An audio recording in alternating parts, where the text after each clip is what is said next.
Allez Krishna, aujourd'hui le 12 février 2024, c'était Gauranga Prabhu qui a présenté le Srimad Bhagavatam. Gauranga Prabhu est un disciple de Radhanath Maharaj, un Brahmachari, et il est très expert à prêcher et à présenter le Srimad Bhagavatam. Il a écrit de nombreux livres sur la Gita, le Bhagavatam, Chaitanya Charitamrita, quels sont les points essentiels de tous ces ouvrages, comment les présenter. Il est également expert à réciter des versets. Alors aujourd'hui, la section du Bhagavatam qu'il a présentée, c'est les divertissements de Gajendra, de l'éléphant Gajendra. C'est expliqué dans le Srimad Bhagavatam, chant 8, chapitres 2, 3 et 4. Dans le deuxième chapitre de ce 8e chant, on explique l'histoire de l'éléphant Gajendra. Dans les montagnes qu'on appelle Trikuta, l'éléphant Gajendra est entré dans un lac et il avait beaucoup de plaisir avec sa famille. Et soudainement, un crocodile attrapait la jambe de Gajendra. Alors, ça nous indique que dans le monde matériel, la nature, c'est que à chaque moment, au moment qu'on attend le moins, on peut être attaqué. Notre situation confortable va être interrompue. Ça arrive souvent, on le voit. On peut penser que tout va bien, que j'ai pas de problème, que j'ai de la richesse, que j'ai des talents, que j'ai une renommée, que j'ai une famille, que la vie est très bien.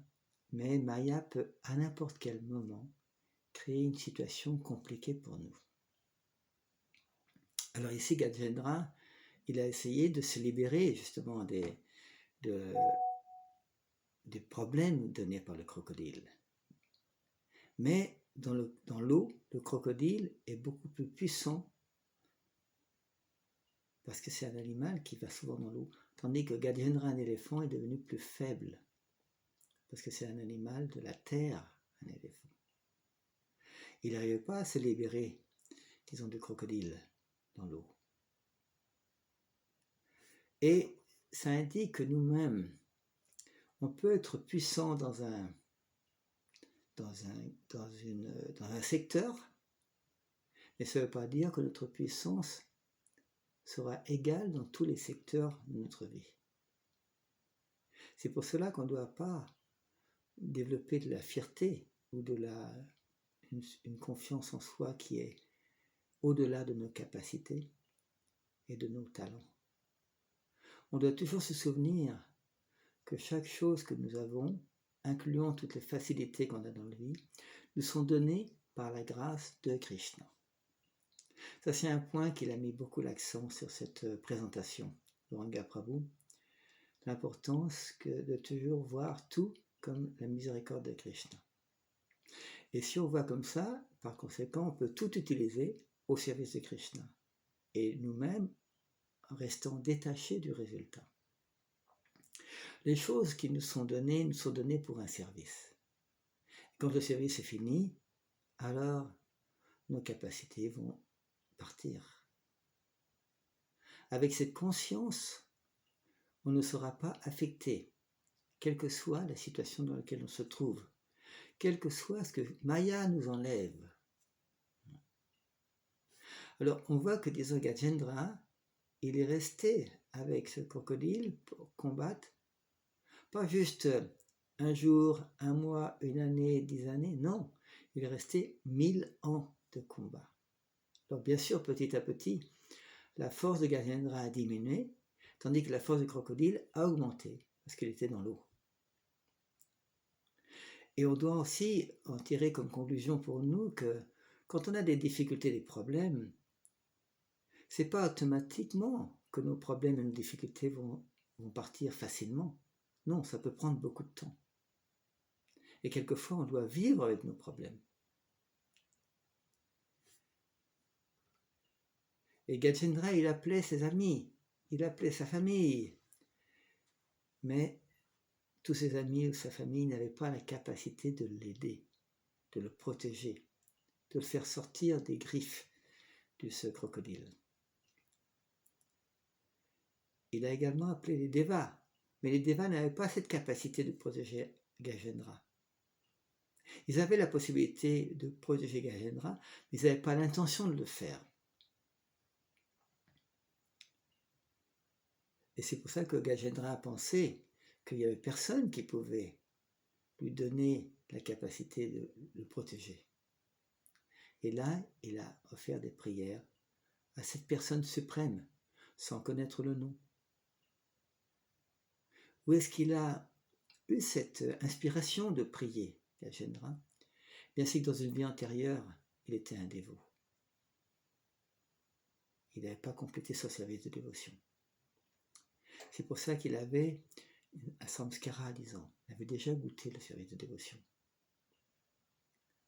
Tout service de dévotion qu'on accomplit va nous aider pour notre vie, et également pour la vie prochaine, si on renaît dans le monde matériel. Il a juste fait des prières sans connaître à quelle personne il priait. En réalité, c'est Paramatma qui l'a inspiré à offrir ses prières. Alors, il y a de très belles prières de Gajendra données dans ce Bhagavatam, 8e chant, 3e chapitre, en expliquant que le Seigneur Krishna est la destination ultime de tous les chemins spirituels. Et par exemple, dans le verset 17 du chapitre 3 du chant 8, il y a un mot, pashu. Ça ne veut pas dire simplement un animal. Srila Prabhupada explique dans cette teneur reportée que le mot pashu n'est pas uniquement Gajendra, l'éléphant, mais tous les êtres humains qui sont pris dans les griffes de l'énergie matérielle. Ça peut être quelqu'un qui est pris par la vertu, par la passion ou par l'ignorance. Dans ce même verset 17, il est expliqué 3 qualités qui doivent être présentes dans une personne qui nous protège, qui est un protecteur. Tout d'abord, cette personne-là doit avoir la capacité de le faire. Seule une personne libérée peut protéger une personne conditionnée. On voit que le Seigneur, par conséquent, est la personne qui est le plus grand protecteur. Une autre qualité d'un protecteur, c'est qu'il doit être compassionné. Le Seigneur est très compassionné, très aimable avec les entités vivantes, spécifiquement ses dévots. Et la troisième caractéristique d'un protecteur, c'est qu'il doit être connaissant. On voit que le Seigneur, il a ces caractéristiques complètement. C'est pour ça qu'il est le suprême protecteur. Nous, on est tellement insignifiants. Comment est-ce que le Seigneur, qui est dans Vaikuntha, va pouvoir s'occuper de nous? Le Seigneur s'occupe de nous en tant que Paramatma. Dans chaque atome et molécule, il y a le Paramatma. Krishna sait tout de nous, aussi bien de bonnes actions qu'aux mauvaises actions. Après avoir compris justement la condition terrible de Gajendra, de la personne suprême qui transporte son disque Sudarshan, lui est apparu ici. Et il était sur le dos de Garuda. Et il a soulagé Gajendra des griffes du crocodile. Gajendra ensuite a obtenu la Sarup Mukti. Si on pense, Gauranga Prabhu a présenté un point très important maintenant, si on pense que Krishna ne va pas protéger ses dévots, ça c'est une offense. Douter de l'intention de Krishna, douter de l'intégrité de Krishna, douter des capacités de Krishna à protéger ses dévots est une offense. Tous les devas plutôt, ont commis cette offense. Et pour être soulagés de cette offense, les devas, ils ont accompagné le Seigneur. Ils ont écouté le Seigneur. Quand Gajendra est devenu humble, le Seigneur est apparu. Comme Gajendra, nous tous nous dépendons de Dieu. Quand nous chantons les saints noms de Krishna, on est supposé chanter avec un cœur de dévotion. C'est pour ça que c'est important de prendre refuge de ce Mahamantra et de voir que tout nous arrive comme étant l'objet de la miséricorde de Krishna. Il y avait plusieurs questions à la présentation de Gauranga qui étaient très très claires, très pratiques, très joyeuses. Un dévot a posé la question, comment est-ce qu'on peut développer l'humilité? Alors, Gauranga Prabhu a répondu, selon les Écritures, qu'il y a 3 moyens. Le premier, c'est Vaishnava Seva, servir les dévots. Quand on voit un exemple vivant d'un dévot humble, ça va nous inspirer à devenir nous-mêmes humbles.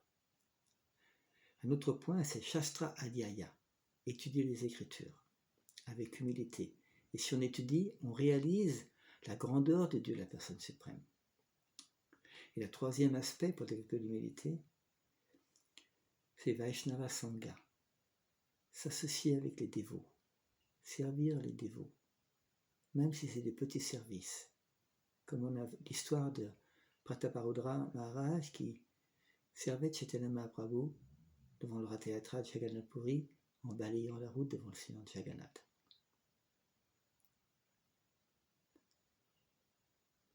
Une autre question était liée au fait qu'est-ce qu'on fait quand on a un problème, une difficulté? Alors il a répondu, au début en général on essaie de le résoudre par nous-mêmes, mais quand on voit que ça ne marche pas, c'est là que c'est important de développer une dépendance par rapport à Krishna.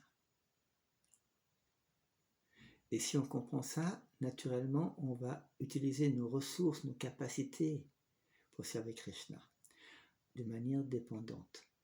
Krishna est le contrôleur suprême. Une autre question également liée à l'humilité, et Gauranga Prabhu a expliqué que l'humilité, ça ne suffit pas qu'on doit tolérer l'exploitation et l'injustice. Non. Si quelqu'un se conduit incorrectement, de manière répétée avec nous, on doit prendre des actions appropriées pour nous protéger nous-mêmes. Quelquefois, quand c'est des inconvénients petits, bien sûr on peut tolérer. Quand c'est un peu plus sérieux, on peut communiquer à la personne disant Prabhu, disons tu te trompes. Hein.